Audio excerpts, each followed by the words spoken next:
I am breaking up with my fiancé due to false SA allegations in her past. Hello everyone, I, 28 male, need to know. Forgive the throwaway, but my main is known by everyone from work to family. I know what I'm doing is right, but the people I respect and whose opinions matter to me are saying differently, and it's messing with me. Forgive the length of this, but I will try and put all the information I can in here. I and Nina, a 27-year-old female, have been together for 5 years and engaged for 1. We were set to be married in October of this year. This woman is the love of my life. 2 weeks back we had a couple of friends over at our house. One of the friends, Becky, was a high school friend of Nina. As the night went on, we got a bit drunk and the conversation went into all the weird stuff. The conversation landed on what is the deepest thing you regret. We all spoke, and Nina said her deepest regret was losing her virginity to her ex in high school and not to me. I didn't know this information, so that didn't bother me. Becky, who was a bit tipsier, suddenly spoke up and called Nina a liar. A bit taken aback, I asked Becky why she would say something like that. I didn't even finish my sentences before Nina stood up and asked Becky to speak in private, but Becky refused. Becky then said Nina's biggest regret is the false SA allegations she made against her ex. Apparently, in high school her ex dumped her out of the blue one day without a reason. She got angry and made false SA allegations against him. He was arrested, kicked out of school, and his family had to move states because his life was being threatened. He was also put on self-deleting watch as he tried to end it. After Nina found out he tried to delete himself, she confessed the allegations were fake. I actually got angry because Becky was attacking my fiancé's character. I didn't believe a word until I looked at Nina with tears rolling down her face. I asked her if it was true, and Nina ran into the house and locked herself in our room. After that, the party was over, and everyone left as the situation was awkward at best. It took me 4 hours to get Nina to leave our room and talk to me. She basically confirmed that everything Becky said was true, with minor differences. I didn't know what to do at that moment, so I let her cry on my shoulder. She just kept asking me to forgive her. After I got her to bed and started to think about what she actually did, I got disgusted, and the more I thought about it, the more disgusted I got. I couldn't sleep at all that night and just got angrier and angrier the more I thought about it. That information shattered the whole image that I had of her. How can someone do something like that to anyone? I'm going to be honest, after I heard her confirm what Becky had said to be true, it was like the love I had for her was being replaced with anger the more I thought about what she did. That morning, I just avoided her every time she tried to talk to me. I couldn't look at her. I didn't want to hear her voice, nothing. It was like this the whole day. After thinking about everything again last night, I came to the discussion to break up with her, because what she did is not just despicable, but what else has she lied about and is going to lie about? I refuse to live with that uncertainty in my life. Sunday morning I sat her down and asked her again to tell me the story, and she stated the same story she told me Friday night. I told her I couldn't be in a relationship with her anymore. She broke down completely. All I could make out over her cries was the word sorry over and over again. The rest was just mumbling. I wasn't in the best emotional state at that moment myself. This is the woman I wanted to marry. This is the love of my life. So, I called her parents and mine as well. I told them we broke up, but didn't give a reason. I asked her parents to come and pick her up and asked mine to come because I was losing it myself.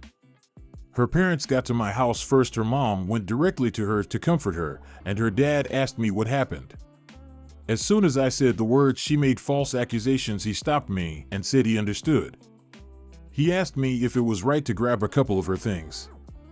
He went into our room and got some of her things. While he was packing her things, Nina just kept asking me to forgive her. On their way out, her father said he would be in touch to come get her other things at a later time.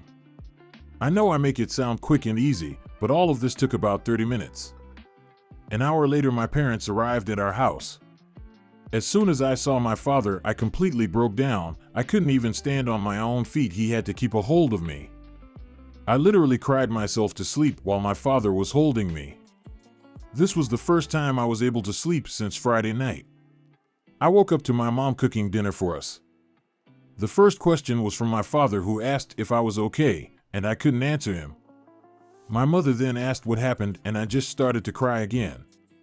It took me 10 minutes to get myself together enough to talk to them. I told them everything, and they sat in silence with a look of complete shock on their faces. My mother asked if it was really true, and I told her Nina herself confirmed it. After that, we just sat in silence the whole night.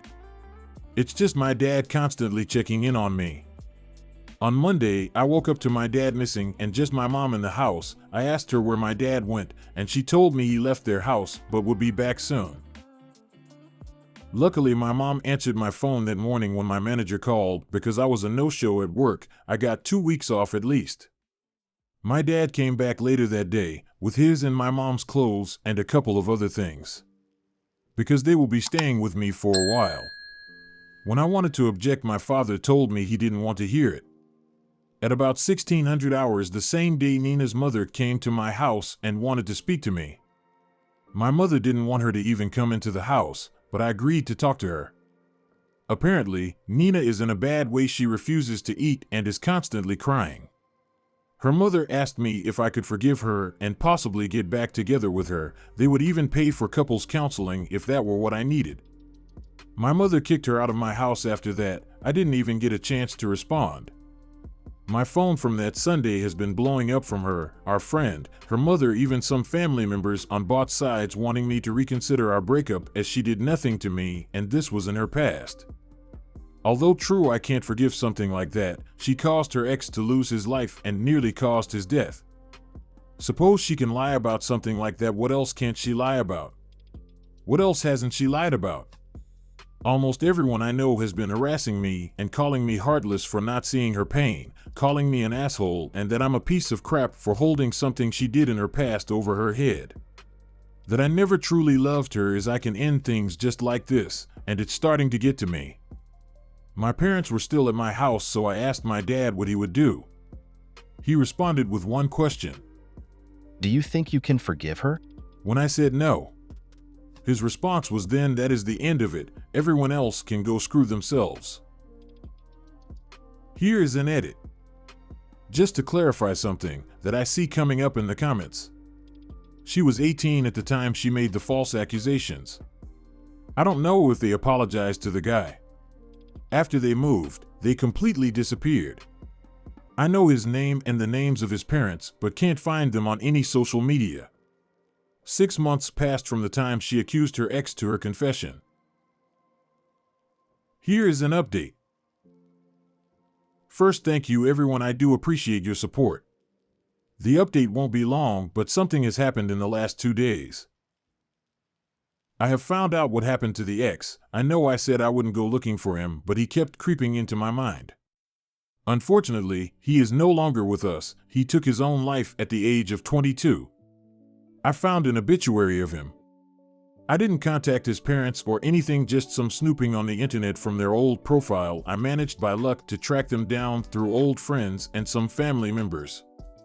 One of them posted his story after the essay on his profile.